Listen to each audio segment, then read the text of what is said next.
Good morning, everyone. Good evening, good afternoon, wherever you are in the world. My name is Sabat Cervantes, and I am the managing director here at Leangap. And it is my pleasure to host you in this Friday morning, Friday evening, depending on where you are, where you'll meet some great entrepreneurs that have been working really hard in the past 4 weeks. And we're going to have a great time to meeting them. We're going to get to know what they've been up to for the past 4 weeks and why they are considered entrepreneurs and not high school students anymore or high school project makers or similar. And you'll see why in just a second. The world of entrepreneurship and technology is usually a daunting one. And by doing this demo day, we hope that you take away something that our students have already integrated into the systems. That is just a matter of showing up and trying. Nothing guarantees success, that's for sure. But if you don't show up, if you don't even give it a try, you for sure have a set path towards not receiving something that you may want to accomplish.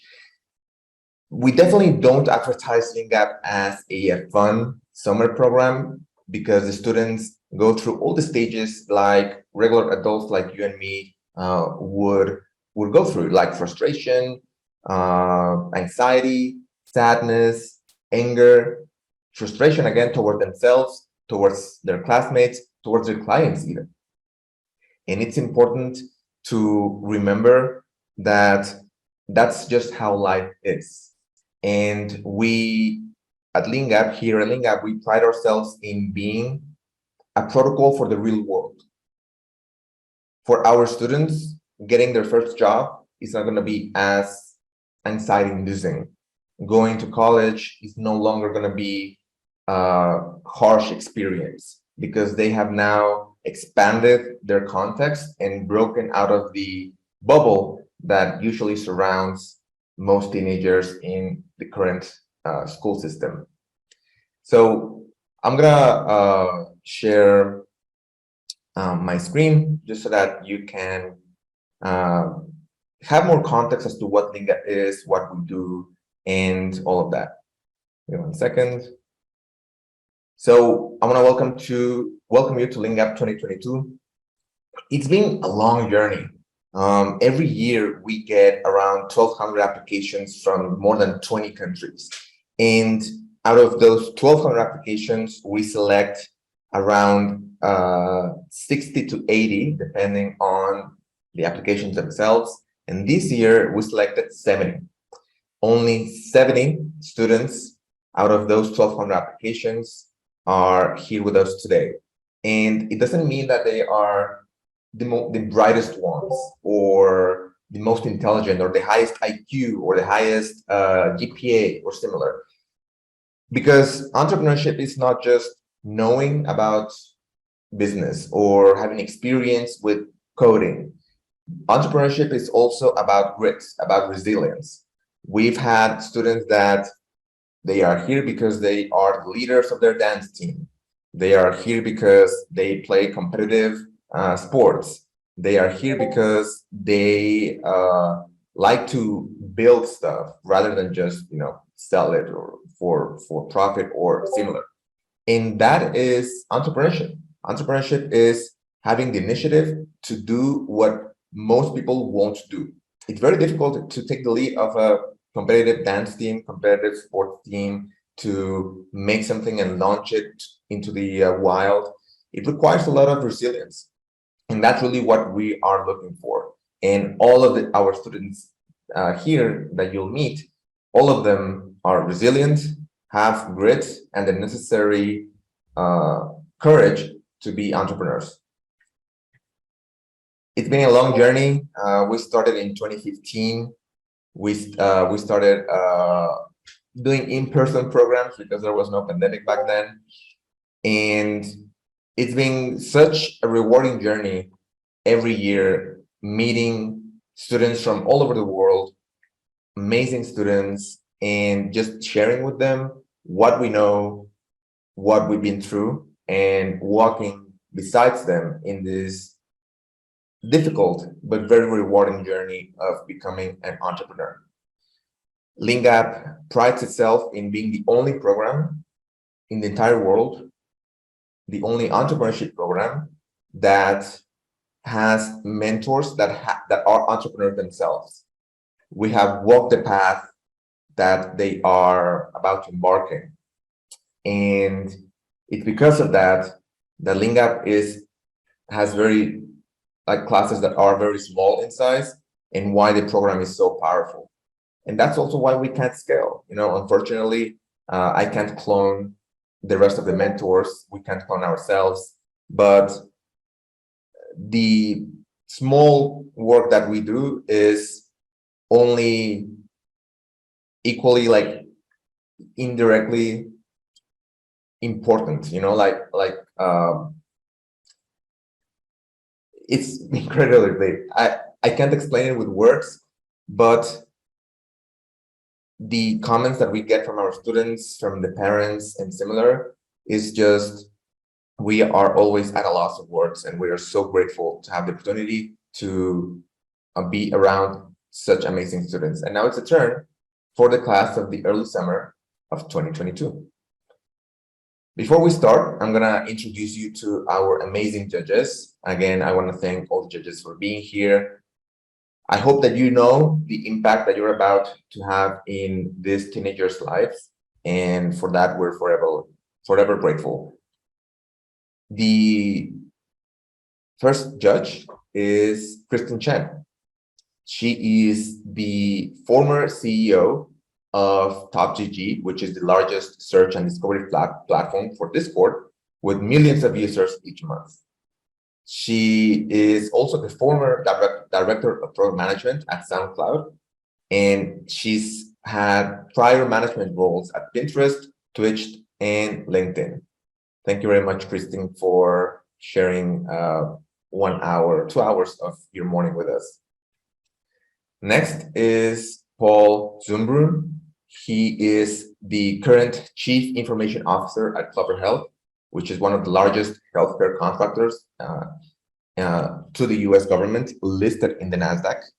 And he comes with a 20-year-long career as a full-stack engineer, product developer, and engineering leader in the public health sector. If you've been following all this stock drama in Reddit or whatever, Clover Health was one of the companies that was in the spotlight when all this came along with GameStop and all of that. Thank you, Paul, for being here. Next is Raven Evans. He's the co-founder and chief commercial officer of Rhythm, which is one of the largest music companies in the world, right behind Spotify, Apple Music, and right above Tidal and others. He's held product roles at DigitalOcean, Gilded, and Comsor, and he's been building communities and leading communities for over 12 years, most recently Figma, the design company. Thank you, Raven, for being here. And last but not least, we have Evan Zimmerman.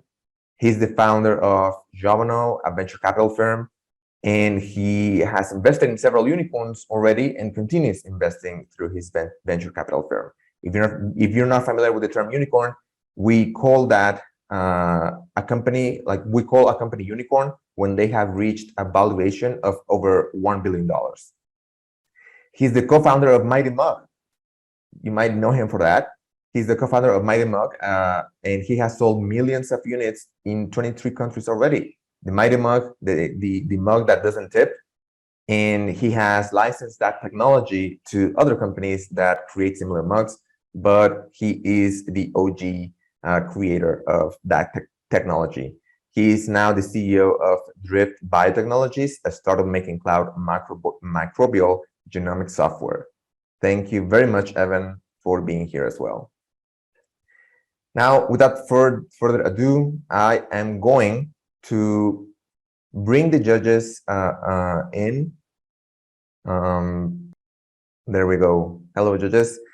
And now we're gonna we are going to hear the first pitch. The first company is called Gymheads. So please, Gymheads, move to the webinar by clicking the webinar button at the bottom. And if you are not going to present, please move yourself back to the backstage. Grace, Maya, and Nico. And okay, Gymheads, whenever you're ready. Hi, my name is Wen. And I'm Ming, and we will be presenting Gymheads, which offers coaching to help anyone start lifting at competitive prices. So meet Jonathan, a high school student who wants to get into the gym, but however, he's afraid of injuries and he's not confident. It doesn't help that the machines are also intimidating and the personal trainers are too expensive for him. But here's where Gymhead has got Jonathan's back. Jonathan can pay a full price to have a trainer guide him every step of the way so he can be confident in the gym. Beginning to lift is the most challenging part. Due to the lack of knowledge, beginning lifters tend to get injured. Injuries such as muscle tears, sprained ankle, and even broken bones. Also, when a newcomer goes to the gym, they tend to see people like Mike Tyson staring into their souls. Although it was a joke, but newcomers tend to get intimidated around this environment. Gymhead eases that stage because we ensure that the gym is not an intimidating place with coaching on form, workout, and nutrition plan or other plans every step of the way. In the gym, there's about 500,000 injuries per year. That's why Gymheads will work together to cut down on this number. To do so, we first offer in-person coaching with unlimited support. So here's a live demonstration of our website. So when you go to the home page, you can first you can click the Find a Coach button right there. Then you can use filters and categories to determine the coach you want.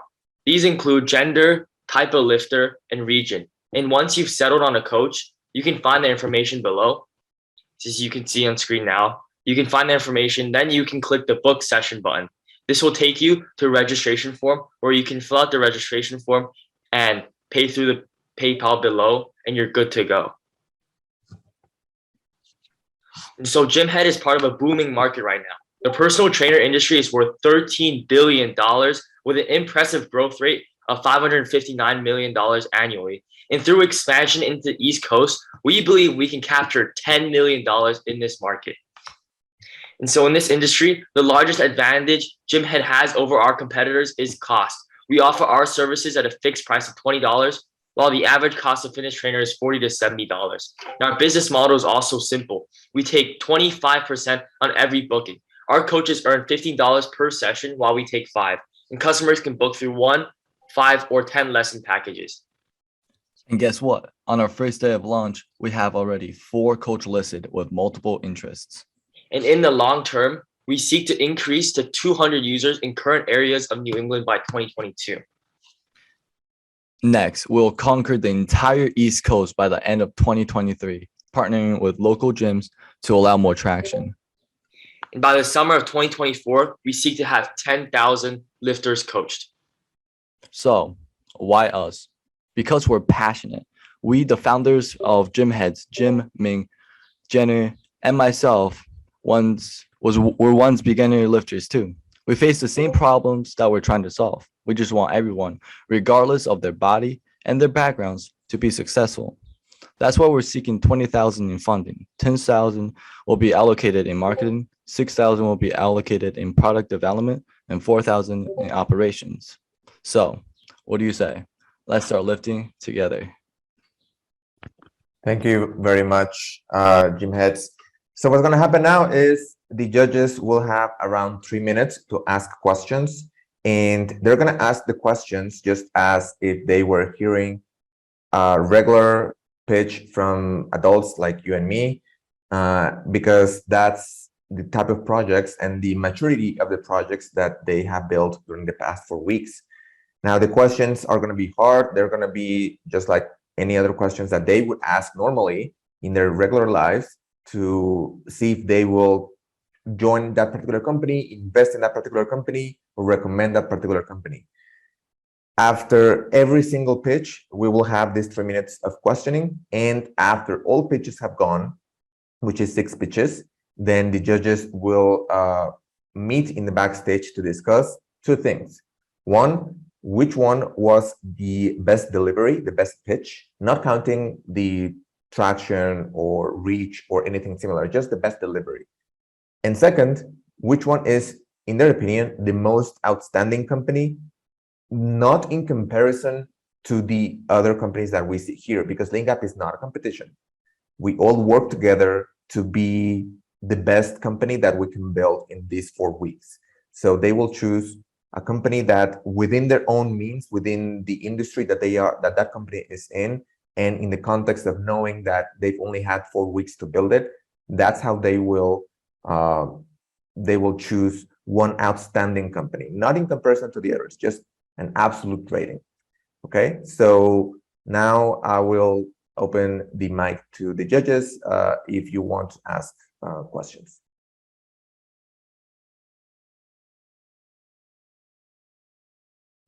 I'll open up with one. So great presentation, guys. How do you plan to keep people on the marketplace in the long term?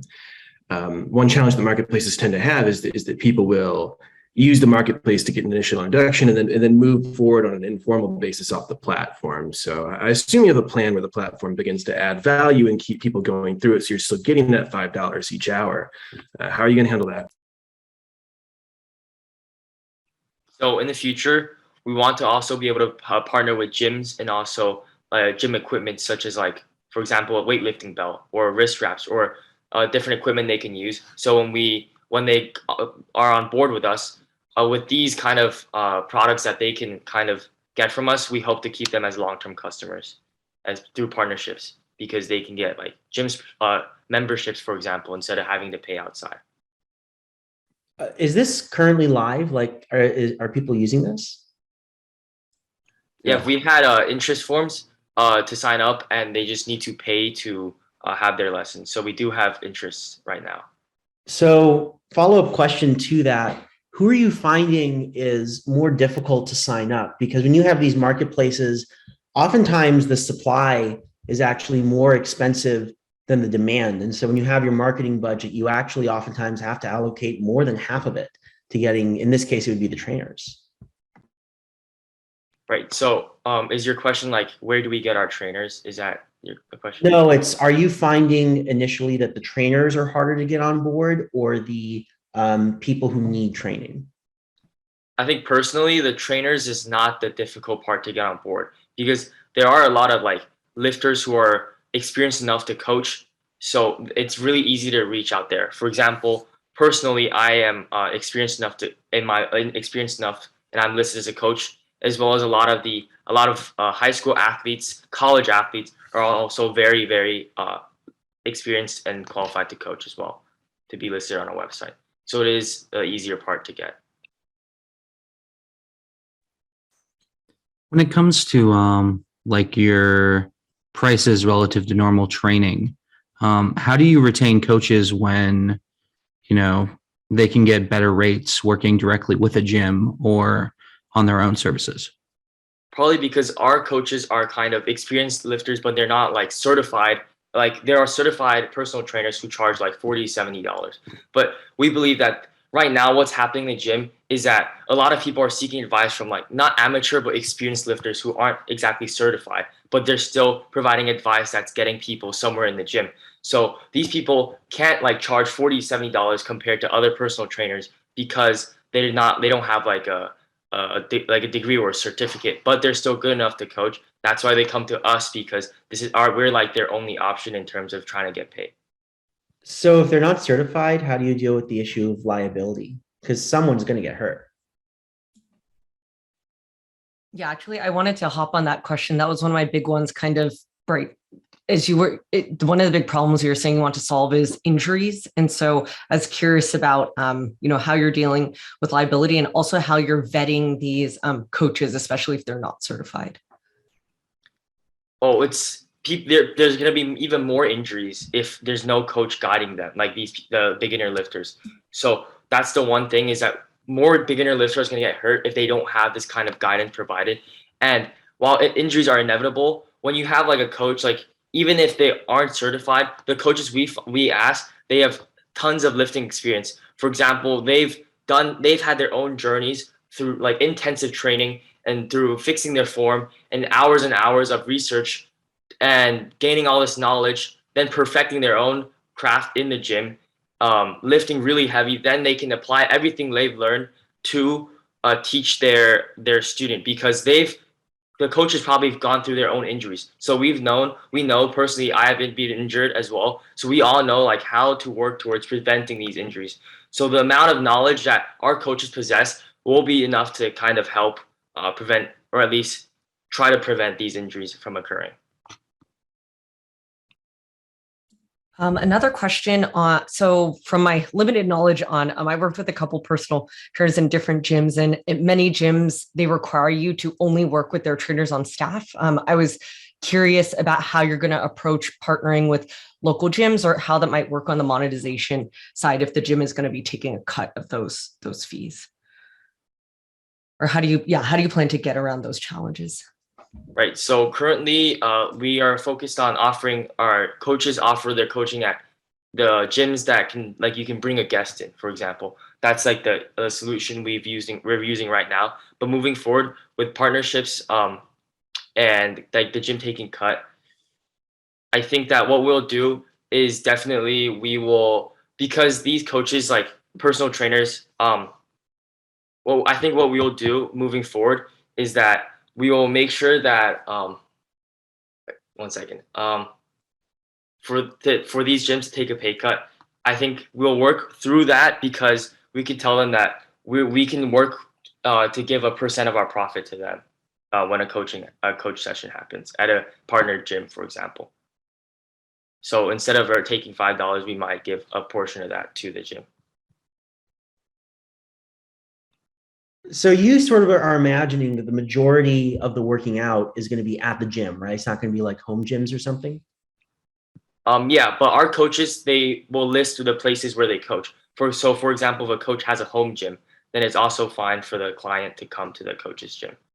Got it. So for the gyms, have you done any market research to say what kind of cut they normally take?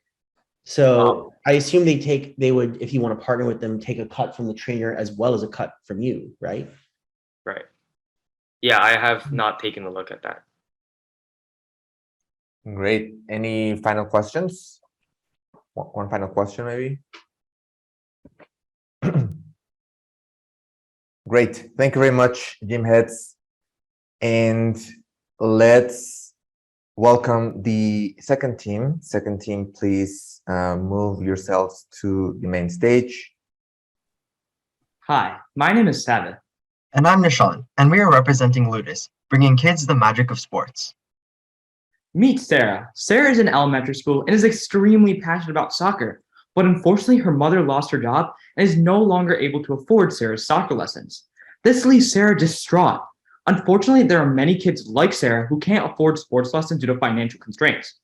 This problem was validated in our survey when 54% of the people responded that cost was the biggest problem when finding a coach.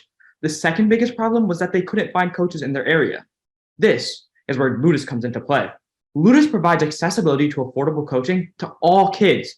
We do this by establishing a network of high school athlete coaches to allow for a strong bond to form between themselves and the client, and allow for affordable coaching. Ludis acts as a matchmaker for parents of athletes and high school athlete coaches to facilitate this strong bond. Here at Ludis, we strive to make the process of finding a coach as simple as possible for families such as Sarah's. The first thing you see on our website is the Find a Coach button, which once clicked, takes you to a list of all the coaches in your area. Here, you can filter based on sport, gender, or even region. Once you find a coach that you are interested in, you can click on their profile to learn more about them. Their profile contains their past coaching experience as well as locations they are able to coach. If you have any questions, you can send them a direct message. Once you feel like you are ready to move forward and book a session, you can hit the Book Session button, which shows you the 3 packages that we offer. And once you decide which package suits your child best and make your payment, we will give the coach your contact information so you guys will be able to schedule your first lesson. So you might be wondering, how do we make our money? Well, we offer lessons in 3 packages. Our bronze package is 1 lesson for $30. Our silver package has 5 lessons for $140, and our gold package has 10 lessons for only $270. We operate by taking a third of all revenue. So for example, in the bronze package, the coaches would get $20 while we would get $10. So why should Sarah choose Ludis? For starters, our rate of $30 an hour is much more affordable compared to our competition of CoachUp and Ballhard, whose rates can vary from $60 to $200 an hour, which is not affordable to families like Sarah's. In addition to this, Ludis's coaching lessons take place at public areas of the parent's choice, which allows for much more flexibility for families like Sarah's. Our affordability and flexibility has led to 24 successful bookings and 18 coaches being registered in just 7 days, which has translated to $590 of revenue. And we are so excited because this is just the start for us. By fall 2022, we are looking to launch an app and have 500 lessons booked. By winter of 2022, we want to have a presence in 5 states and have 2,000 lessons booked. And by summer of 2023, we want to have a presence in 10 states and have 5,000 lessons booked. Our team is a perfect group of people to do this because we are all passionate high school athletes who love sports. But more than this, we gain a satisfaction in helping these young athletes grow in their sport. In order to make Ludis available for all families like Sarah's, we are seeking $20,000, $10,000 of which will be spent on advertisements and promotions. The next $5,000 will be spent on app development and further developing our website. The final $5,000 will be spent on legal liability insurance and employee salaries. But most importantly, Ludis wants to provide affordable and flexible coaching whenever and wherever. So let's bring the joy of sports to all kids. Thank you. Great. Thank you very much. Let's open it up for the judges, and the rest of the team can come on stage as well. So whenever I see something like this where you're offering way less to consumers, I always wonder, why will the coaches want to work? Because presumably they're making a lot less per hour with you, and that's how you're getting such a low cost for consumers, right? Yeah, I can take this one. So like we said, all of our coaches are high schoolers. So the job opportunities that they have outside of us are limited, and they all like pay minimum wage. So for them to take something like work with Ludis, they would get $20 an hour, which is actually more than most jobs would offer. And in many cases, from what we've heard based on like the lessons that have already taken place, the coaches enjoy the job because they're coaching the sport that they love. So it has not been an issue.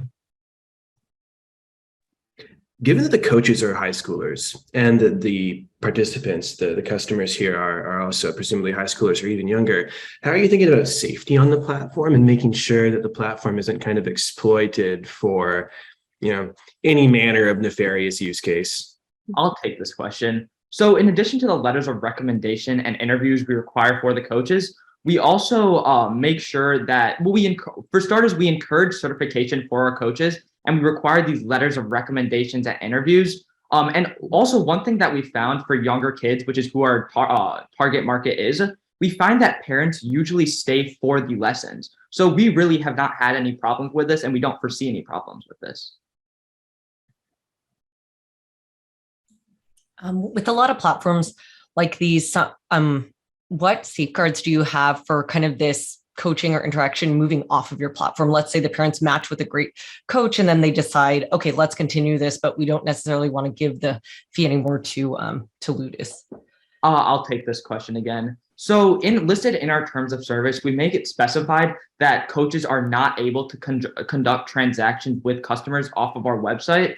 And we also have, so this is our main way of assurance against that. And all coaches are made to sign this terms of service before joining our coaching service. By the way, I just want everyone on this to notice that Kristen and Paul both asked a version of that question. So that's called disambiguation. And if you have a marketplace, you should definitely be prepared with an answer to the disambiguation question. So because the FACT coaches are high school students, how are you actually looking to kind of reach coaches in, areas where there are like demand? So I can take this question. So we reach these coaches by first of all, we do advertising on social medias because that's what the high schoolers use, such as TikTok and Instagram. But more than this, we all like have connections in the area. Like we're all athletes, so we reach out to like varsity athletes of all sports, and then generally like this like advertising through these means are enough. Like we're able to get a bunch of coaches. And to add on to Nishan's response, we actually have had a parent contact us from these ads trying to get their kid added as a coach. So you alluded to this in the presentation in your growth plan, 10 states in 2023, but why limit yourself to certain states or certain geographies? What keeps you from going global sooner or going US wide sooner at least? Yeah, you got it. Nishan can get it. All right, great. So like we said, like we wanted 10 states by 2023, and the reason we're setting 10 is because like it's difficult to like start in a new location and build that like trust and like growth within a city. Like because I'm from Seattle, like we're looking to like grow like and maintain within Seattle and keep it strong, and then after that we move on to like another city, because without like trust and like awareness in one city, it's more difficult to just move on to many different ones. And Got it.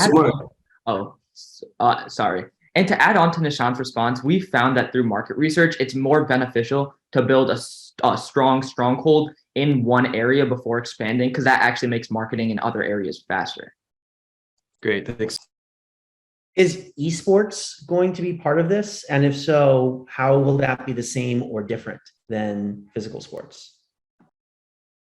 We have, sorry, I'll take this. We have not decided whether or not esports will be added into it, but if it is, we are assuming that this will also be, it'd be the exact same as our app, just with the categories and filters for different coaches. We'd add esports. What are sort of the considerations that go into not just esports, but really adding anything to the platform or excluding it? Well, like, first of all, if we want to add a new sport or category into the platform, before doing this, we like seek validation to see if this is really wanted, and we seek like, are there coaches who are able to coach it? And only if this is the case, we will add it to the platform. If not, like as we have already seen, just these physical sports are doing really well in themselves. Great. Any final questions? Awesome. Thank you very much, Ludis. Thank you. Thank you. Next team. Get ready, please. Hi, my name is Max. And my name is Nisha. We are FastFind. We provide today's generation with an introduction to the workforce. Miss Sandra, the HR manager at Ralph's, which is a big supermarket in California. She's currently struggling to fill her job positions within the store due to the labor shortage, and she's struggling and stressful about her store performance. And Sandra isn't alone. Many other companies like her are struggling to fill in their positions. According to the U.S. Bureau of Labor Statistics, U.S. job openings remain near an all-time high of 11.3 million. And if we look at this by industry, we can see certain industries like wholesale retail, leisure and hospitality, and goods manufacturing are all facing a labor shortage. And part of the reason for this is because young workers without a degree are having trouble finding a job within these industries. Introducing FastFind, an online job recruitment platform specifically for working class jobs. We're dedicated to make a fast and easy platform for both job seekers and employers. The application process on our website is really easy. The job seeker just have to type the job they want and then click on it to see more details about the job and then apply for the job by sending the resume on our website. Posting the job process on our website is really easy as well. You just have to create a company on our website by filling all the details such as the name and the mission. And after that, they can post the job on our website by choosing the package they want to use. And after that, they just post the job under the company they just created on our website. So you might be wondering, why choose us? Well, first, because we're targeted. Our target audience consists of young, inexperienced workers, and these are the types of people that companies are looking to fill their positions. 2, because we're affordable. Compared to other sites like Indeed and ZipRecruiter, which can cost up to $1,500 a month, our price point is much cheaper, which makes us much more appealing to companies. And 3, because we are simple. We have an easy user interface for both applicants and employers. And we know companies will be interested in us because the total online job board market is 11.49 billion. If we narrow this down just to worker class jobs, the market becomes 4.14 billion. And if we're able to capture just 0.1% of that market, our market becomes $41.4 million. We know we'll be able to capture this market through our competitive advantage. If we compare FastFind to other platforms like LinkedIn, Indeed, ZipRecruiter, Craigslist, in terms of amount of time required for an application and amount of experience required for a job, FastFind can be placed at the top, requiring the least amount of time and the least amount of experience. There is clearly demand for our platform, with 3 early adopters already using our website for hiring, such as Sushi Club, Dumpling Collective, and Stir Environmental Group, with Stir Environmental Group already on its way for its first hire using our website. Our business model is simple.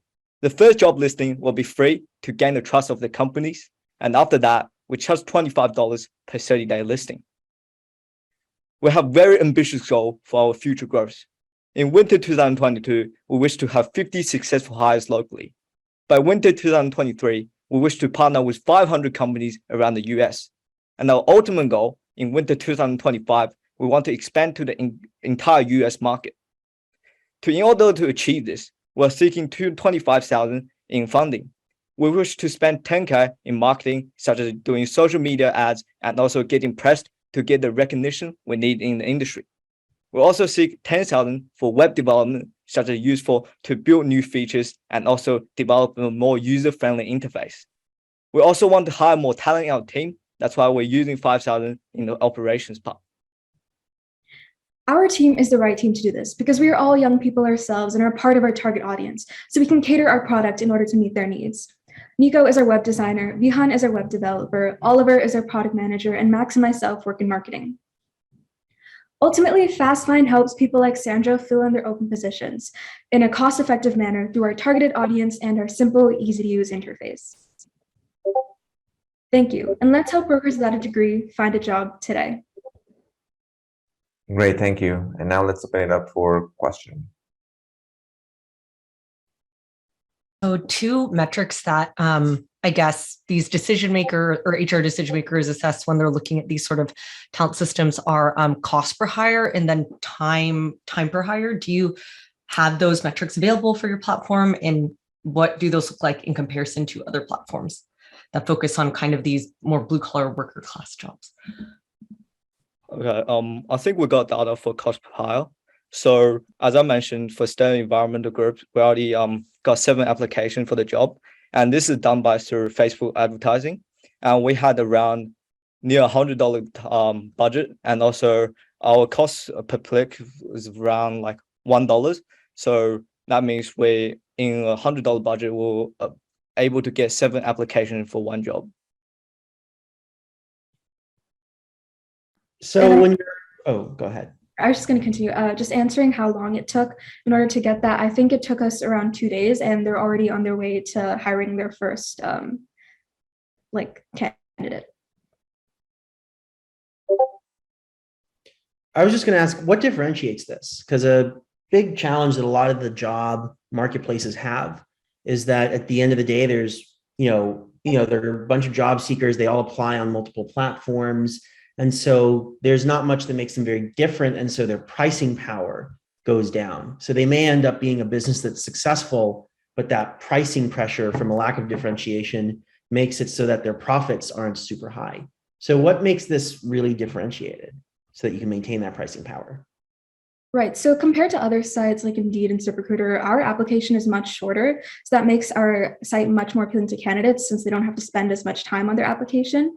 In addition, our audience consists of young, inexperienced workers. And since we have a very niche platform dedicated solely to worker class jobs, it makes 1, the jobs easier to find, and 2, more applicants directed to those jobs, and more candidates who are fit for those jobs are applying to these jobs. So I want to push on that a little bit because I guess LinkedIn, ZipRecruiter, those are focused on so many different jobs, but there are a lot of other platforms out there like JobGet, for example, that are focused on hourly jobs as well. What in particular differentiates you from other platforms that focus on these kind of worker class jobs, either on the kind of recruiting side or on the kind of candidate side? I think it's more come down to the pricing. So as I mentioned, the pricing, we charge like $25 per listing. And when you compare to other job platform, we are a lot cheaper.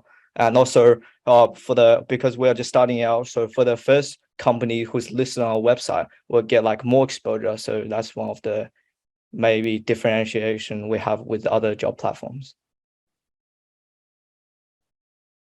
So you're targeting the first mover advantage for your first couple of job posters. How are you planning to grow the marketplace from there? This kind of platform benefits so much from having a wide range of employers that can attract a wide range of employees. It's a really big chicken and egg problem. So how do you get beyond those first few? Yeah, so I think we definitely realize this problem. We have cold call a lot of companies, and only a few are willing to join because I think it's still the trust. We haven't built the recognition we need for our platform. So I think it's more like after we get the recognition from the business side, therefore we kind of want to grow organically, such as, oh, do you know this platform that hire you have entry-level jobs? You can just post your job on here, or you can get a really fast response to hire the employee.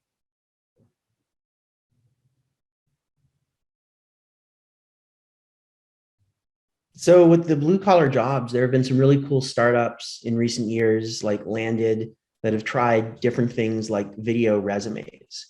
Do you guys have any unusual differentiating features like that? I can take this actually.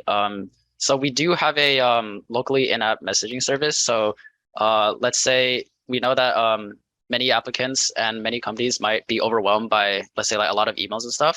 So on our website, we have a messaging service where employees and employers it's kind of like a chat function, but more formal as well. So it's not, instead of having like a video application, the employee and the employer can chat in real time.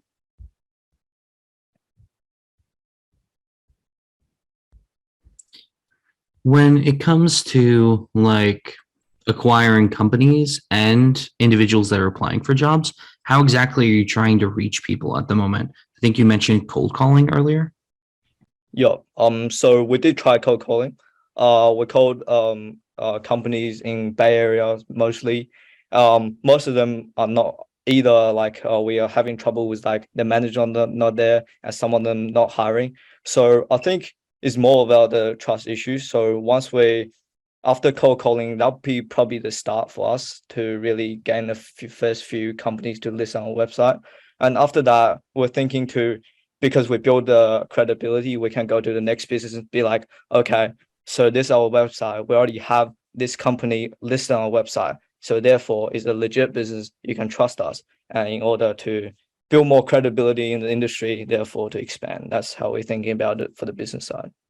Also, to add on to that, we've been going out in person to our local communities and just handing out flyers and trying to speak in real person with a manager because like in person is much more direct and like I guess like convincing. Something else also just to look out for is a lot of like supermarkets and places like that have like cork boards where there's like jobs posted and flyers and stuff like that go up. I definitely keep an eye out for things like that as well. Just communal places. Yep, we will. Thank you. Yep. Great. Any final questions? Awesome. Thank you very much, FastFind. Thank you. Next team. Great. Whenever you are ready. Hi, my name is Akila. And my name's Winnie. And today we'll be presenting GoDebateIt, an online debating platform for high school debaters to find practice debate opportunities. This is Sam, and he has an important national tournament this weekend, and he needs to do a practice debate. Sadly, Sam comes from an incredibly small debate team, so he can't find anyone on his level to practice with. Debaters like Sam face the same problem all the time, which actively hurts your chances at reaching your full potential. From the 84 debaters we interviewed, we found Sam's issue to be the #1 reasons debaters struggle with finding practice debates. We cannot allow all the young debaters to never meet their full potential by denying them a vital aspect of preparing for debate. And that's why we made GoDebateIt. GoDebateIt lists debaters of all events from all around the world, categorizing each one by experience level. This allows debaters to easily sift through the members and find a person they could practice with. From there, they're just a message away from practicing for their upcoming tournament. Here's a quick demo of the website. As shown, all users have to do is use their search directory to find a debater based on their desired event and experience level. After you find a debater that you want to debate with, all you have to do is send them a message and set up a meeting on your own. And that is when the legendary debate begins. And in just 4 days, we were able to get 52 members on our site from Taiwan to Texas, giving users the opportunity to create networks from all around the world. And in growing this global network, we'll be looking at high school debaters that come from small debate teams and those who just need to branch out beyond their team for practice debates. Now, let's take a look at our market. We find that there are 2.2 million debaters spread across the US, with 200,000 of them being registered debaters that put in at least $1,000 in debate per year. We believe that we'll be able to capture 10,000 debaters due to the minimal competition we have. But you may ask, is the competition really minimal? So let's take a look. As shown, while forum-based competitors like the ones on the left provide communities, the platforms themselves are not actionable, meaning that while they are somewhat useful for discussion about various topics, they're not good platforms to actually debate on. Looking at our competitors on the right, we find that they are not as actionable as GoDebateIt, as Discord servers can be hard to find and Best Delegate solely focuses on one form of debate, while GoDebateIt offers multiple. Now, for our business model, we'll have two forms of income: sponsorships and resources. We'll be selling ad space to companies that have the same target audience as us for $24 per ad per month. Additionally, we'll be selling resources containing information from the data we get on the popular debate events to schools for $15 so that they can see where they need to allocate funds in their own debate programs. Over the next year and a half, we'll be expanding our product with these goals. By fall of 2022, we'll be adding a voice calling and video calling feature on the website, gain 500 users, and get our sponsorships rolling. By summer of 2023, we will reach 5,000 users and have enough data for the year to start selling packages to school. By winter of 2023, we will release our app and have 10,000 users by then. And to make this happen, we present you the perfect team. Our team ranges from a national qualifier and debate to varsity members of their teams. Our presence in the actual debate world gives us special insight and makes us the perfect thing for this, as we're not only familiar with the debating world, but also well-equipped and have the experience to effectively develop this revolutionary tool. And in order to develop this tool, we find that we would require $35,000 in funding, with $15,000 going into advertisement, $10,000 going into our app development, and another $10,000 for overall website costs. Ultimately, we want debaters all around the world to have access to practice debate opportunities so they can grow as debaters and expand their network. Judges, let's give debaters what they need to successfully go debate it. Thank you. Great. And now let's welcome the rest of the team and open for questioning. So I actually go ahead, Evan. Sorry. I actually did high school debate. So cool to see this. So two questions. One is with high school and generally children-focused platforms, the big problem they have with advertising is that you can't actually click, right? Like a lot of high schoolers don't have their own credit card. So who do you actually expect to advertise and why would they actually go on the platform? And my second question is, one of the main reasons that people do debate is because it looks good for college. So deciding like what, debate things to offer in your program is, I don't think that hard of a challenge. So have you considered, instead of like trying to sell stuff to high schools, partnerships that you might do with local universities that might help people get exposure to things like admissions officers or college debaters? Yeah, so actually to answer your first question, so the site is completely free for the debaters. The way we're making money is through like selling packages to schools and like sponsorships from like things like such as debate camps and also like the National Speech and Debate Organization, which we have like connections in. So that's how we're making money. And so like that's how we're getting all our users, because the site is like completely free. And then for your second question, yes, we were thinking about that, but like for now, we were just focusing on like getting in with our own schools, because like that's what we have available to us right now. And some of us have actually talked to our schools and they've shown interest in it once like we get more users and more data that they can actually use.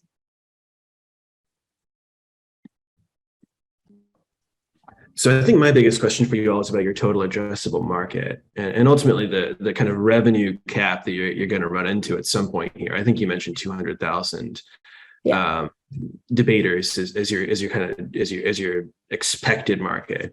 That's going to put a pretty low ceiling on revenue. If you're talking $15 a resource, ad revenue, it'll be some, but basically where do you go from here to make this startup something that can scale beyond a few $1 million a year in revenue? Right. So right now we're focusing on more like formal debate. So events like Model UN, Lincoln Douglas debates, things that to do with the National Speech and Debate Association. And so later we're hoping to expand to more casual topics that like people who even aren't debaters, they can go on and they can talk about it if they want to, and if they just want to like refine their public speaking skills. So that's kind of what we're thinking. Yeah, and to add on to that, if we like in like later year, but we have like a lot of users, there's also another way like we can charge them based on subscription. Yeah, that's like what we're planning. And just to add on and finish the answer, in terms of users, the statistic provided was just from America, but considering the website's open to people from around the world, there can be almost up to 10 million users, 10 million active debaters. That's just very conservative, but up to 10 million active debaters. So the statistic does not represent the whole market we're covering. Great. Yeah, I was going to ask as well about the international TAM here, because you mentioned somebody from Taiwan joining the platform. Have you pulled up numbers on what the debate scene is like outside of the United States? Do you know if there's as fertile of a market elsewhere as there is here? Right. So we were looking for that number and we couldn't find a specific one, but we do know that internationally there are a lot of students involved in Model UN, which is one of the topics that we provide. So we believe that we'll be able to get all those international Model UN students. And since Model UN is something where you need a lot of people to actually hold a practice session, we believe like that will really help us with that. Great. Thanks. When it comes to your sponsorships and your resources, how did you settle on pricing? And are you factoring in like different regional factors into this? Like, are ads going to be a regional thing? Are these a global thing? How does this work? So with the sponsorships, the way we came up with that is just kind of thinking about what large debate camps and large debate organizations would be willing to pay for like a startup company right now. And so like since we have around 50 users and like we are getting more, we thought like this would be a good starting price. And then once the site like really picks up and we get like thousands, 10,000s of users, then we would increase that sponsorship price. And then for the resources, since this is mainly for high schools right now and debate is already such a a really expensive part, like a lot of my high school's funding goes into debate. So we wanted to make these resources like accessible. And we also saw online that like right now, high schools pay like $50 for these types of resources. And like, that's like a lot of money. And we wanted to make it accessible for like smaller schools that maybe don't have that funding. So in terms of platform thickness, a lot of different leagues have different rules. Like, one simple one is some allow spreading and some don't. Some allow prior research and some don't. Some give you the prompt or the subject like way ahead of time and some don't. And that can create a mismatch when you may connect with someone and then they're just debating under completely different rules. So how do you deal with that problem? Just the other question I would have is that a big part of this is also getting access to judges, which are usually parents or coaches. So have you thought about that? And if you do that, how do you deal with, as was mentioned in another one, the abuse potential for adults being around kids?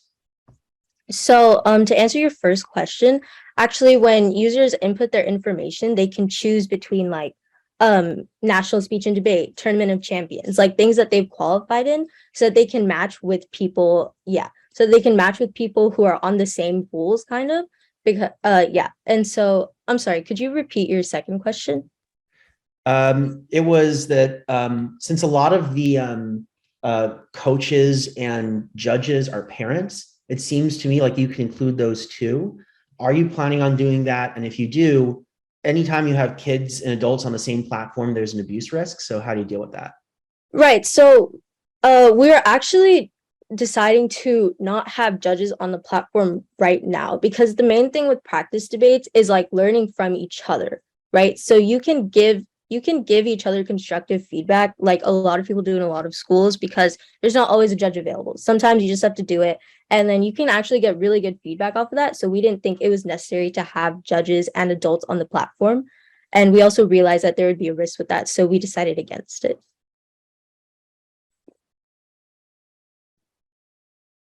Great. Any final questions? I'll take the last one, Stock. As a former policy debater, I did a lot of this in high school. This is a super fun idea to see. I think most of the questions I had were covered, but something on the product side that I was curious about.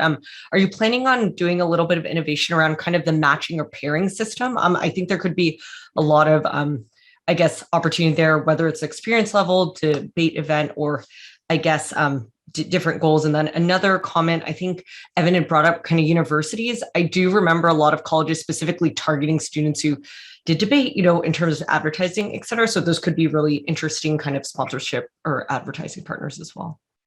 Yeah. So for your question, actually, we did realize that our experience level list currently is still kind of limited. So we were planning on expanding that to like other debate events outside of national speech and debate and outside of Tournament of Champions, because like those aren't the only things people do, even in the US. So yes, we were planning on expanding that to make it more specific so that people will have better matches.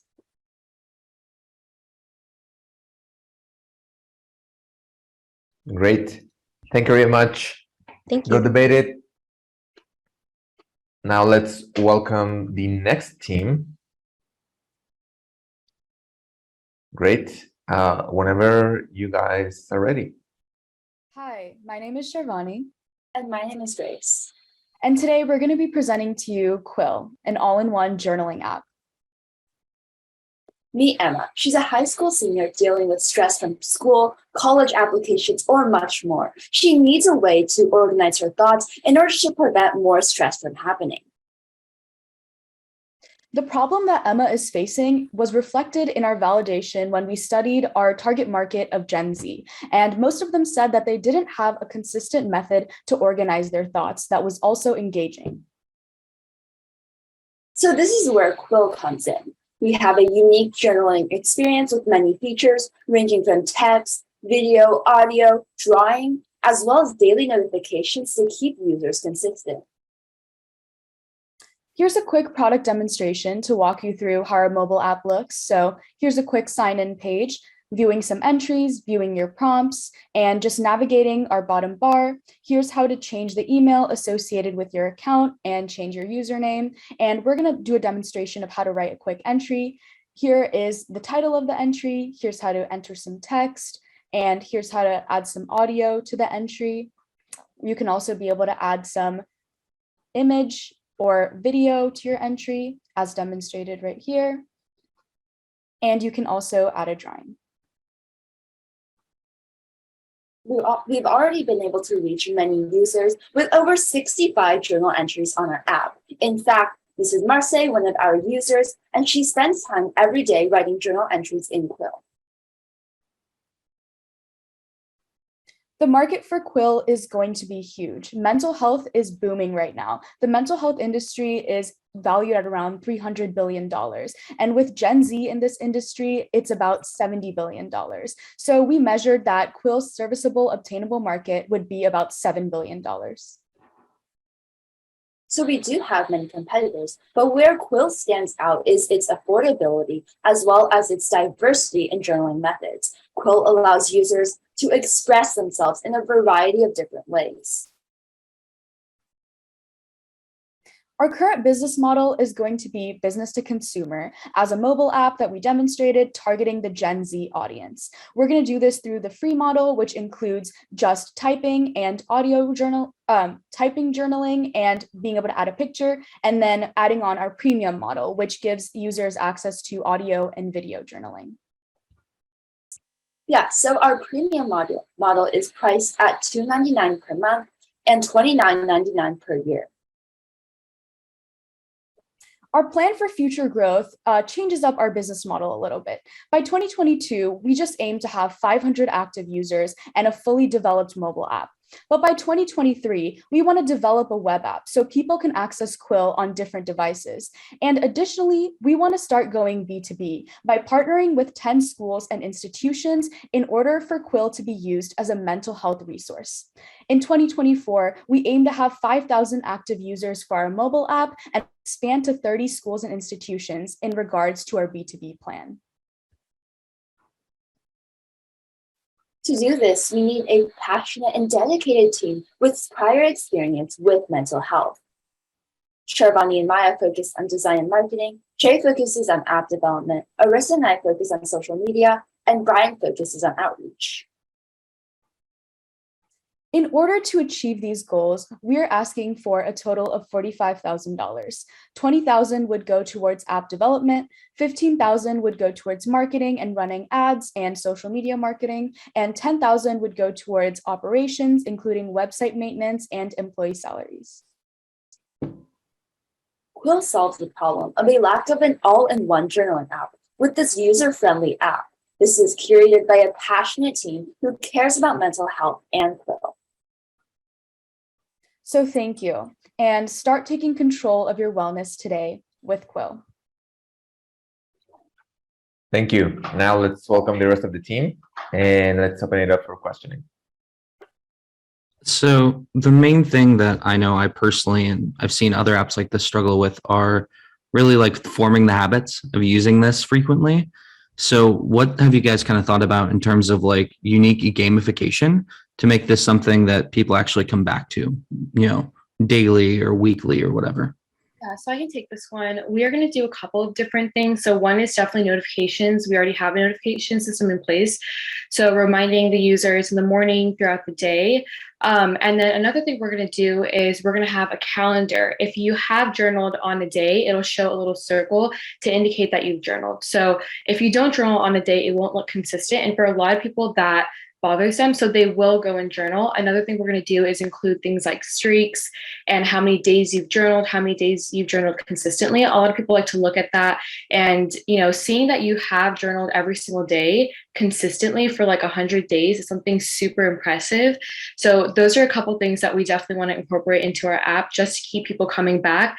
With journaling, one of the biggest things is staying consistent, and that's one of the biggest things that we want to target with our app and help users stay consistent through using our app. And that's something our app uniquely offers, which you can't really do when you write with a paper and pen. So that's a great question. We have a notification system, and we would add features that encourage users to come back and use it. And I wanted to add one thing to add on to what Maya just explained. Going back to the initial problem that we presented, another part of it was being engaging. So we're trying to be creative with our notification system and our reminder system. And we've already integrated a daily gratitude feature. So for example, it'll give a user a notification in the morning, do your 5-minute daily gratitude to start off your day right. And just something like that can set us apart from different apps that already exist. I think an interesting challenge that you are all going to face, you're talking a lot about adding these engagement features, and there's going to be a lot of iteration there. You're going to have fairly high build costs on an ongoing basis, I think. The app's also something that needs to be fairly polished and fairly technically complex to really build up that engagement. So how are you thinking about expanding the tech team or expanding the developer resources? I see that there's one engineer on the founding team, which is super, super important for something like this. But Jay, I don't know if you're going to scale forever. So, how are you thinking about spending the money that you ask for app development? How are you thinking about growing it from here to make sure that you get the velocity you need? I can also answer that question. You make a really good point, and we were actually talking about this, how we do need a really good tech team in order to add all the features we want and to make it look like such a good app and really put it out there. So we would definitely love to expand our tech team and hire app developers, which is why we did ask for about 20K for app development. And we did ask for 10, 15K for miscellaneous, which would include staffing and hiring other tech members to help Jay and to reach our full potential, because we really can't reach our full potential without having such a diverse and extremely well-skilled tech team. One thing that I thought was interesting is that, journaling is a thing that people, do for a lot of reasons, but you're positioning this as a mental health thing. So do you foresee any issues regarding things like health compliance, privacy, maybe like partnering with psychiatrists, that kind of thing? Yeah. So one thing we did mention is going B2B in the future, working with schools and institutions, working with psychiatrists, kind of introducing mental health on a more wide basis.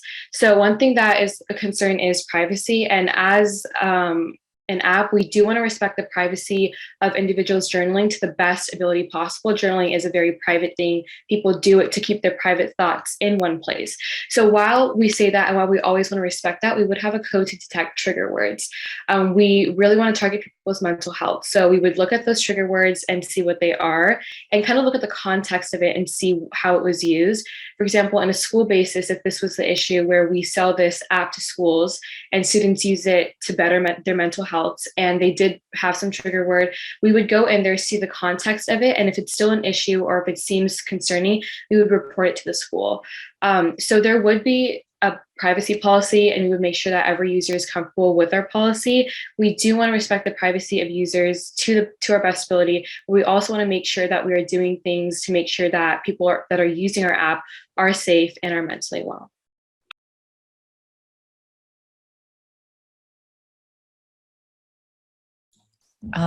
Another question kind of playing off of that. I guess for many people, right, journaling is very kind of like a individual solo journey, but you'll also have a lot of users here. Do you foresee any kind of innovation around, especially around the notifications, like in using users' friends networks or social networks, similarly to MyFitnessPal, for example? And how will you kind of balance that with, individual privacy? Yeah, so I feel like if we would innovate any social media aspect to it, which is something we're definitely looking into, it would be sharing your journal entries on social media through Instagram, through text, kind of sharing it with your friends so they can read what you have to say. And that would just be completely optional. That's something they would do. They have the option to do, and that's something completely optional to them. We would never publish it on our social medias or anything. We would completely respect the privacy of them. I also think that a lot of people love sharing their thoughts on social media and sharing what they kind of have to say.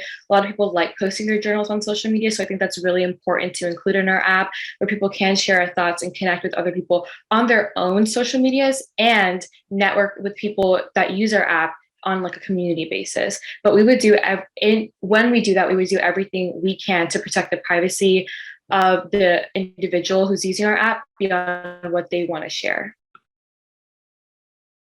So I know you mentioned a few features now, like, there's journaling, there's potentially sharing your journals, and then maybe this community aspect. Is there anything else you're planning to build into this platform to make it more holistic towards your goal of mental health? Or is this really just expanding on the journaling part? So we would do both. Actually, right now we have audio, video, drawing, putting a picture, and typing. So yeah, they're going to the slide. We would love to add more customization features. So kind of changing the colors. A lot of people love to customize their journal. So we could do what we really definitely want to include something to customize, having a more aesthetic interface.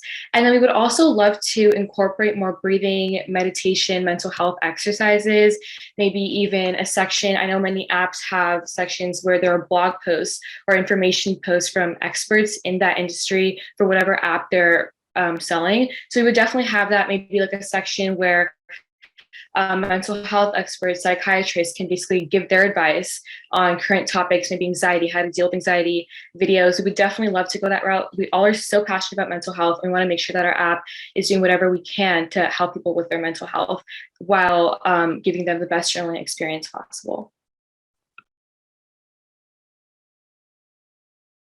Great. Any final questions? Good. Thank you very much, Quill. Now let's hear it from the last but not least team. Whenever you are ready. Hi, my name is Tanvi, and I will be presenting products at Atlas with one of my co-founders, Gunit. So let me introduce you to Leah, a mother living in Chicago with her 7-year-old daughter.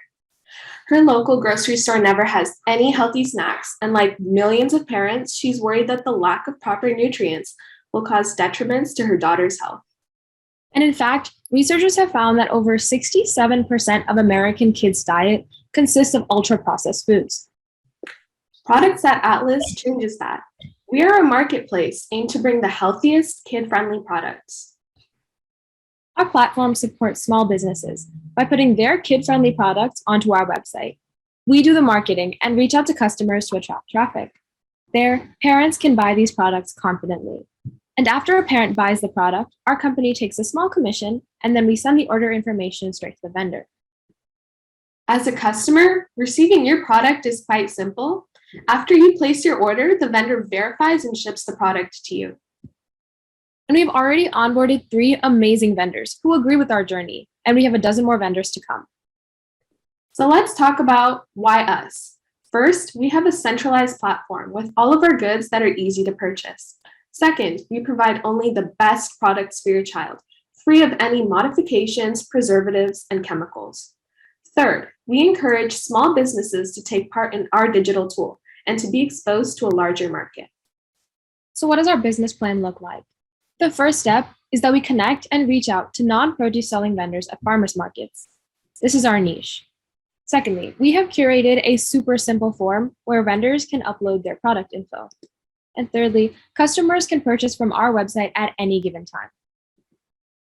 As for profit, our company takes a 10% commission from each sale, which is well below the market average of 15%. And we have huge potential. According to a study conducted by OnePoll in conjugation with Sabra, 85% of parents want to provide better snack options for their children. Our company makes this goal easier through a one-stop shop that only contains friendly products that your child will love. So let's look at our market. The market for US online snack distribution is $5.23 billion. The US e-commerce kids snack market is $1.1 billion, and our serviceable obtainable market in the US makes up $1.1 million. But let's just look at the statistics. In just 3 days, we've uploaded 7 products, but already have $83 in sales. So we are seeking $20,000 for 1 year, which will be split into the following categories: $14K for marketing, $3K for salaries, and $2K for our websites. As looking at our future plans, we aim to have 75 companies on board by September, and by October, we hope to have our subscription plan in place, and by December, we hope to have 3,000 sales. So let's meet our team. We are 4 passionate individuals coming together to change the American snack industry. Our platform gives families products with wholesome ingredients, and through our company, parents can confidently buy healthy snacks and safe skincare for their children. That being said, together, let's change the way American kids snack. Thank you. Thanks. And let's welcome the rest of the team and open it up for questioning.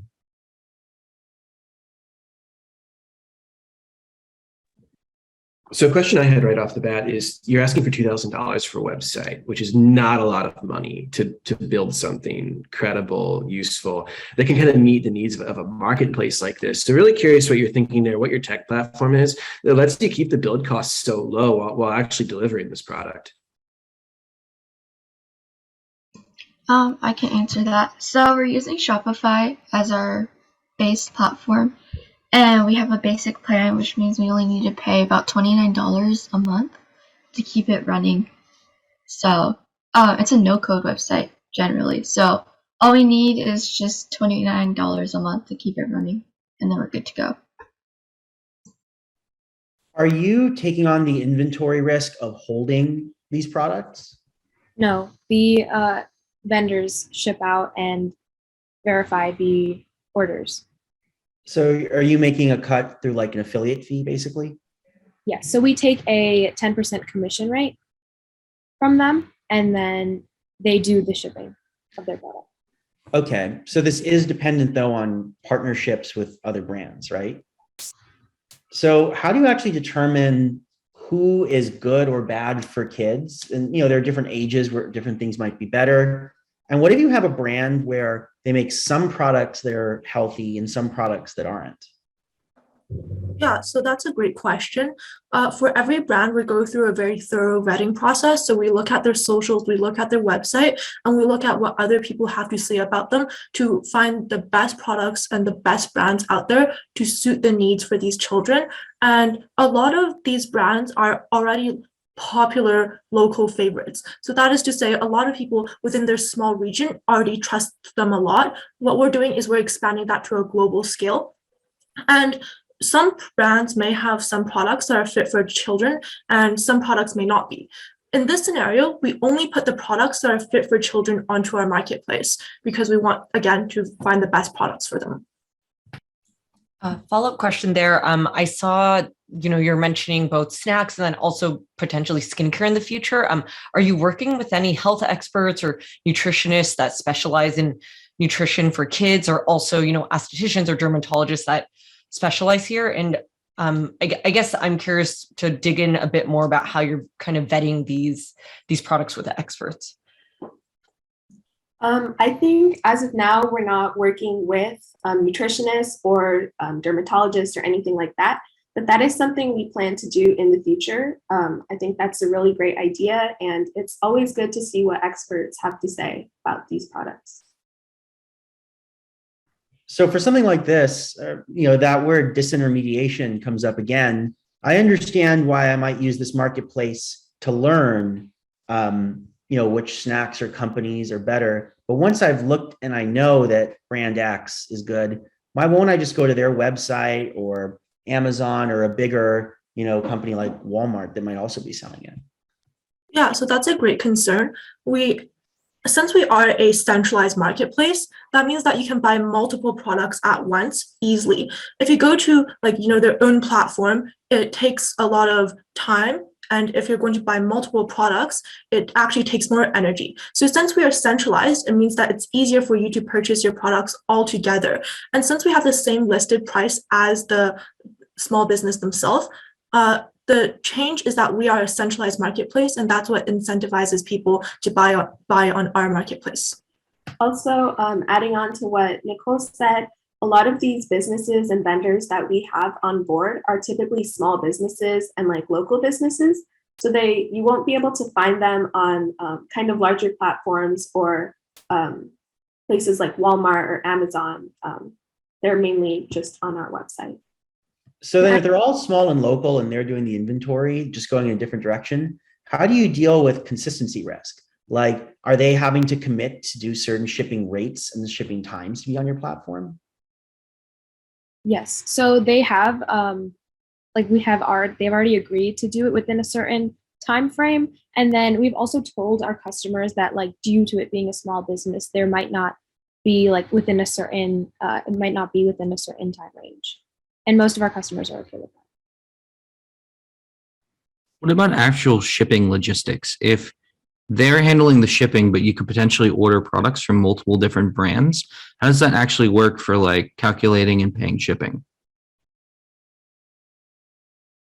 So Shopify does calculate the shipping costs on its platform as well for us automatically based off of weight and factors like that.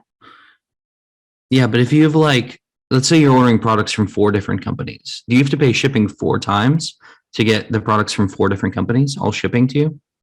So you would pay for the shipping costs of the total weight of those items, and we will divide the cost of shipping up into the 4 companies, and we'll send it to the 4 companies separately.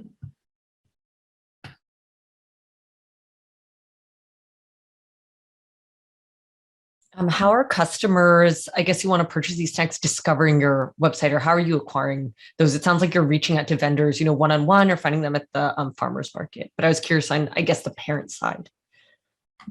Yeah, so I think right now our main focus is kind of like Facebook marketing, and we know that a lot of parents are on Facebook. So a lot of our budget would go to that, and we're also hoping for it to kind of like just spread through the word of mouth. So if parents like really like our website, they tell their friends, and it would kind of just grow from there. Do you plan to invest in any sort of content marketing or strictly just like Facebook ads, Facebook group, whatever? I think we would invest in content marketing, but it's not the top of our priorities right now since we're just trying to get the Facebook ads settled, and then we might move on to platforms like TikTok and Instagram just to start doing content. Going back a little bit to the logistics problems that we talked about before, when you're dealing with things like farmers markets, you're going to have a lot of waste. You're going to have products that don't quite live up to freshness concerns, for example. Anytime you're dealing with natural products, you'll have that sort of variation. How are you handling returns or customer dissatisfaction around product quality? So since we actually never come in direct contact with the product, the vendors have accepted like liability for any issues with the product, like whatsoever.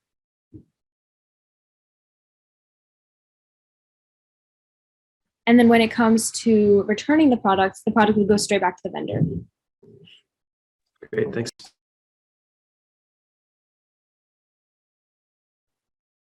Just Right. one clarification. Yeah. It says kids. What age? Is there like an age range or? So the age range we're mostly looking at is like school age range, which is from 5 to 18. Yeah, but since our products are kid friendly, basically anyone can use it, and it's like pretty healthy. So we have a pretty large market.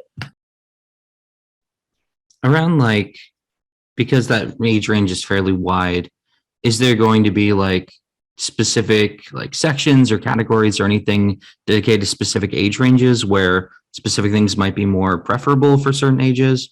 Is there like any education around this on your site? Yeah, we are planning to do that. We have discussed it before, but we're just trying to get our MVP up first to get everything running. But we are going to make categories that apply to that. Yeah, because there's Shopify filters, as you saw in our demo, so you're able to filter by age, by the type of product, and by ingredients in the future.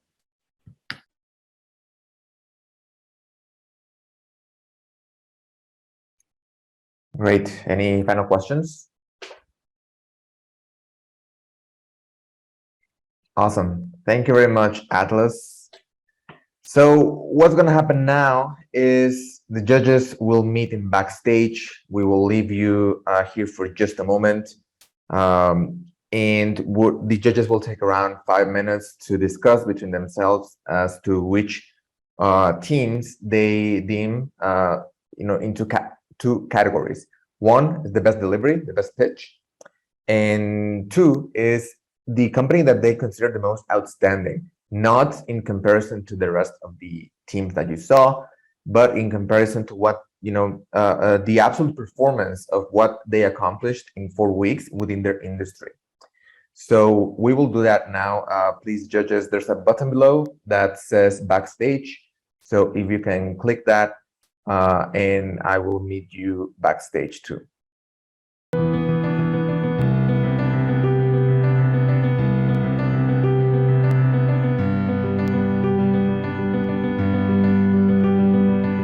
We are back.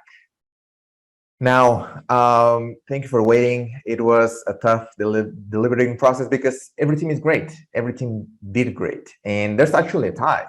So I think that's one of the best feedback that you as teams can get, where it's problematic to the judges to decide, and even like having a tie. I think we all agree that you did an amazing job. And just to remember that the people that we name here as, best pitch and most outstanding company based on performance is not necessarily the best team or the company that's for sure going to succeed.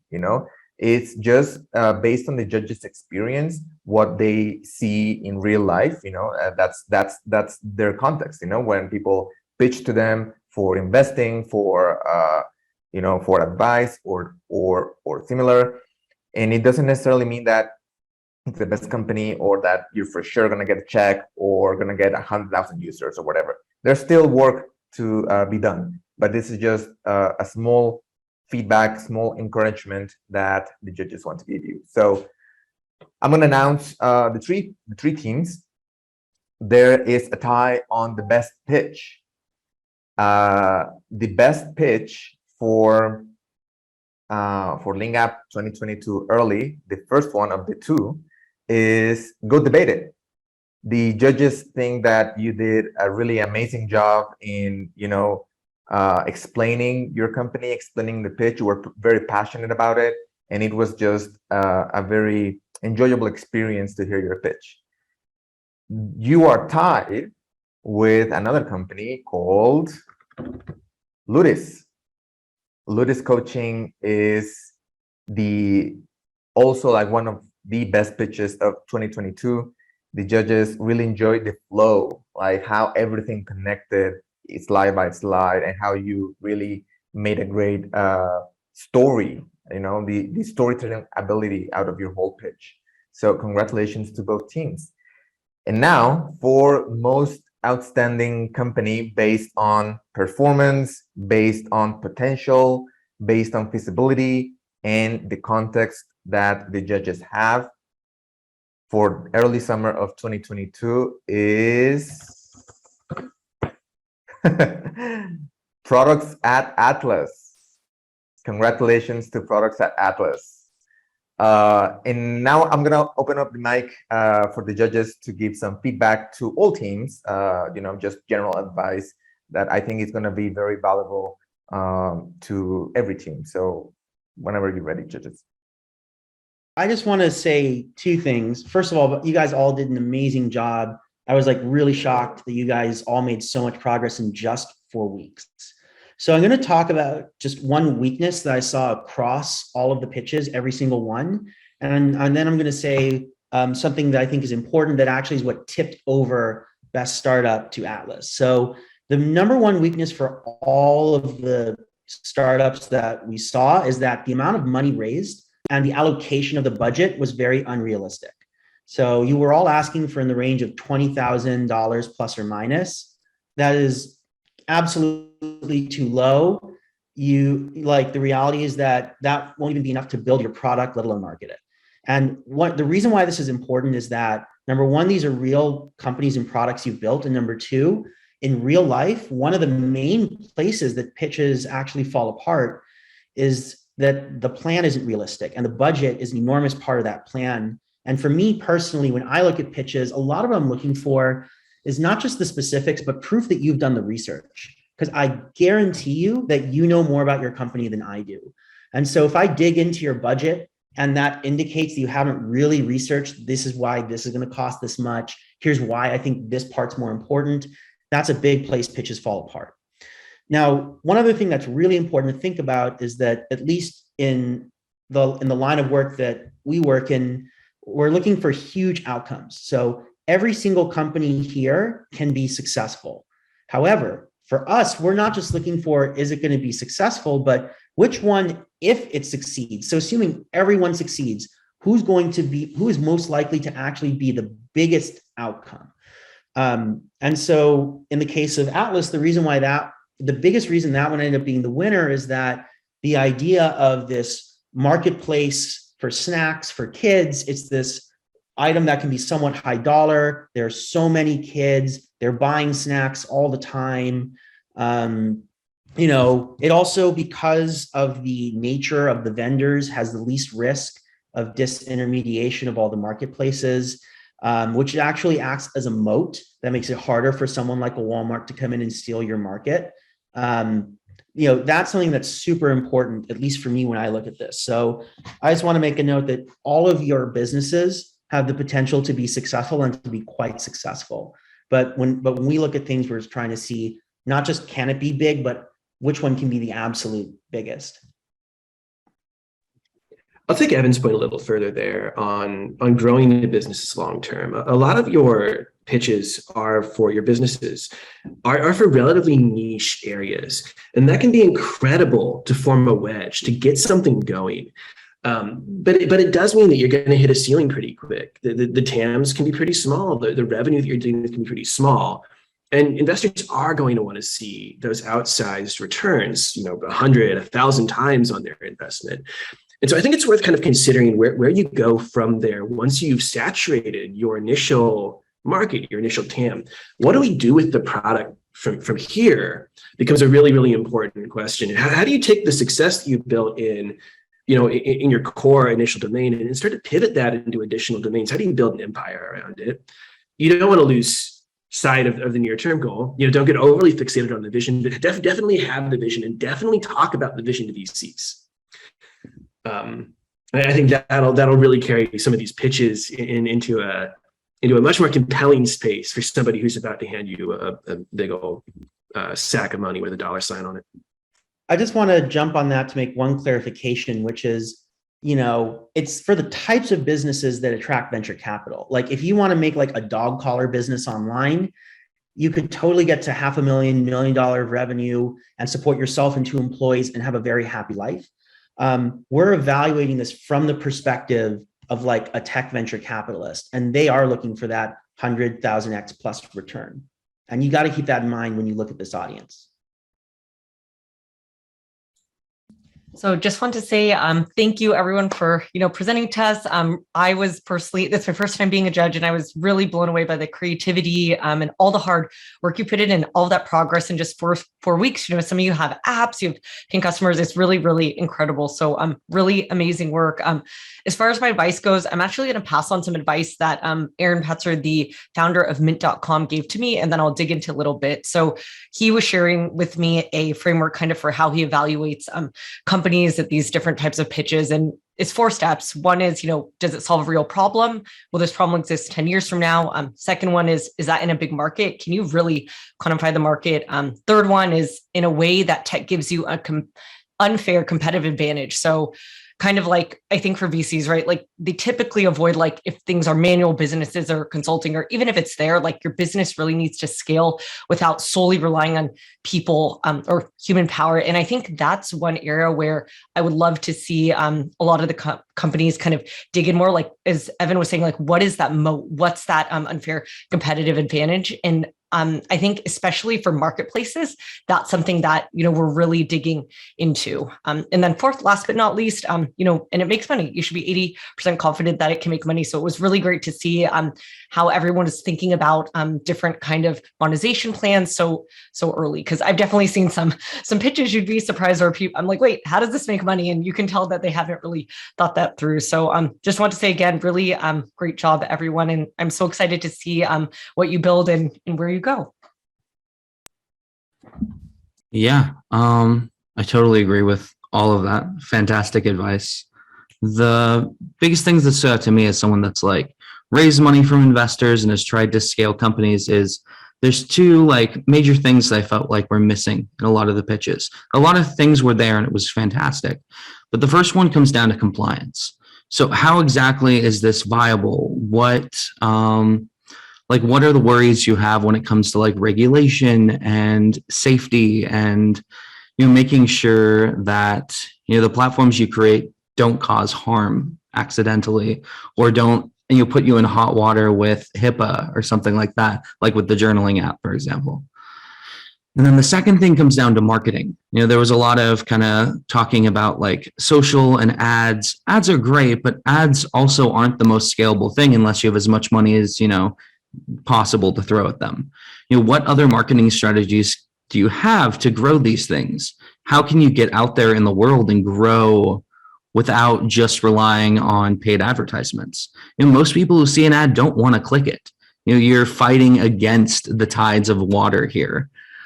So what is the unique way that you're going to go out and grab customers or grab trainers or grab schools? Like, how are you going to reach the people that make your businesses work? So those are the 2 things that stood out the most to me. But honestly, fantastic. Like, I'm amazed by kind of all the progress that has been made in, again, 4 weeks. So Thank you very much, judges, for your comments. I'm sure they are worth their weight in gold for the teams. I want to thank the judges for being here and sharing with us part of their incredibly valuable time and expertise. There's no way that we can repay you for being here. And thank you for being so committed and so invested with our students. Everybody in the chat, say thank you to the judges before they move on to their jobs, running their companies, and so forth. So thank you very much for doing that. And just to end the event, I am going to share with you why Leangap is so good at what we do. And this is the reason. The mentors of 2022. We have talked about why Leangap is so different from other entrepreneurship programs in the world. And this is why. They are not just here doing their internships or college students or whatever. They are here because they have walked the path. They are entrepreneurs themselves. They have appeared on Forbes magazine, Fast Company magazine. They have been leaders in design, marketing, in development. They have worked with the biggest brands in the world. And this is why Leangap is so special, because of people like them, specifically them, that take time out of their day, out of their busy day, out of their lives to give to these students part of them, part of their time, part of their experience, in hopes that we can leave them better than when we met them. And I want to thank all the mentors for being here today and for being here for the past 4 weeks as well. So early summer is over, but the late summer session is about to start. It actually starts next Monday, and you can follow their journey on Instagram. We post a lot of content on what the companies are doing, how they are progressing, how they are evolving. So if you ever want to join on the scoop, of what's happening on Leangap, be sure to follow us on Instagram, and you'll see all the cool things that are happening during the summer.